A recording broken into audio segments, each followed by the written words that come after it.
বন্ধুরা, আজ বাজারে গিয়ে এই চিতল মাছটা কিনলাম। এটার ওজন হয়েছিল 4 কিলো।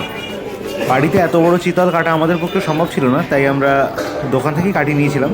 তারা দেখুন কি সুন্দর একটা ছুরি দিয়েই পুরো আঁশটা ছাড়িয়ে ফেলছে। এই টেকনিকটা তো আমরা পারবো না বাড়িতে।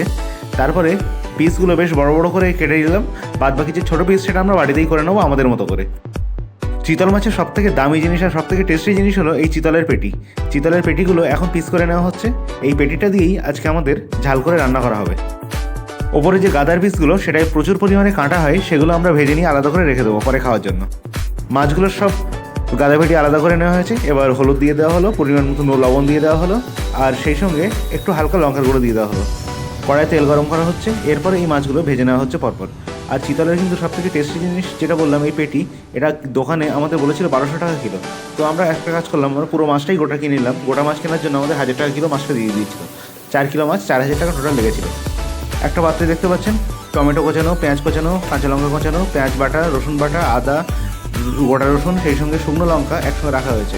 সেই সঙ্গে গুঁড়ো মশলাগুলো এক জায়গায় করে নেওয়া হচ্ছে। গুঁড়ো মশলাগুলো দেওয়া হয়েছে গোলমরিচ, শুকনো লঙ্কা, ধনে, জিরে, সবকটা গুঁড়ো এক জায়গায় গরম জল দিয়ে গুলে নেওয়া হলো।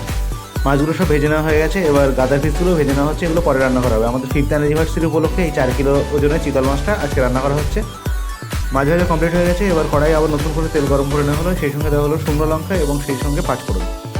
এর পরপরই দেওয়া হলো কোচানো পেঁয়াজ, সেই সঙ্গে কোচানো কাঁচা লঙ্কা, আর সেই সঙ্গে দিয়ে দেওয়া হলো গোটা রসুনগুলো। পরিমাণ মতো লবণ দিয়ে দেওয়া হলো, সেই সঙ্গে পরিমাণ মতো হলুদও দিয়ে দেওয়া হলো। মোটামুটি সোনালি কালার ধরে আসলে এরপর তাতে টমেটো কুচিগুলো দিয়ে দেওয়া হলো। টমেটো কুচি দেওয়ার পরে আদা রসুন বাটা এবং সেই সঙ্গে পেঁয়াজ বাটা দিয়ে দেওয়া হলো এবং সেই সঙ্গে কষিয়ে করা হতে থাকলো। সামান্য একটু জল দিয়ে দেওয়া হলো এবং ঢাকা দিয়ে রাখা হলো টমেটোটা সেদ্ধ হওয়ার জন্য। এরপর আগে থেকে মেখে রাখা গুঁড়ো মশলাগুলো এর মধ্যে দিয়ে দেওয়া হলো। গুঁড়ো মশলার মিক্সগুলো দিয়ে দেওয়ার পর আগের থেকে কষাই হয়ে আসা মশলাগুলোর সঙ্গে খুব ভালোভাবে মেখে দেওয়া হলো। দেখুন মাছটাগুলো কষাই হয়ে আসছে এবং তেল ছেড়ে দিয়েছে। এরপর এতে মাছগুলো পরপর দিয়ে দেওয়া হলো এবং ভালোভাবে মিক্স করে দেওয়া হলো একসঙ্গে।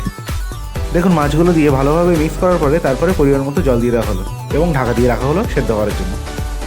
কুকিং উইথ ভূতু চ্যানেলের এই স্পেশাল রেসিপিটা আপনাদের কেমন লাগলো অবশ্যই কমেন্টে জানাবেন। ভিডিওটা ভালো লেগে থাকলে লাইক, কমেন্ট, শেয়ার অবশ্যই করবেন। নতুন কোনো চ্যানেলের ভিডিওটি দেখে থাকলে চ্যানেলটা অবশ্যই সাবস্ক্রাইব করবেন। আর এরকম নতুন নতুন রেসিপির জন্য কুকিং উইথ ভূতু চ্যানেলটা নিয়মিত ফলো করবেন। আমার রান্না কমপ্লিট। এবার একটা সিরামিকের পাত্রে আমি গরম মশলা ঢেলে নিলাম। এতেই আমি রান্নাটা ঢেলে নেবো। গরম মশলা দিয়ে ঝোল ফোটানো হবে না, তাহলে গরম মশলার পুরো গন্ধটাই ঝোলের মধ্যে এবার থেকে যাবে। রান্নাটা খুব তাড়াতাড়ি করে দেখানো হলো, তবে রান্নাটা এতটাও তাড়াতাড়ি হয়নি, করতে বেশ সময় লেগেছে। আর দেখুন এবার রান্নাটার কালার কেমন এসছে।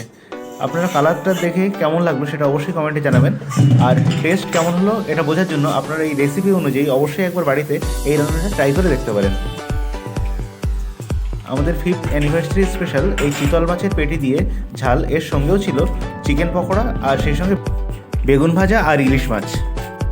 তো আর বেশি দেরি করবো না, গরম গরম খেয়ে নিতে হবে। আপনাদের সবাইকে শুভরাত্রি। সবাই ভালো থাকবেন, সুস্থ থাকবেন। কুকিং উইথ ভূতু চ্যানেলের ভিডিও দেখতে থাকবেন। টাটা।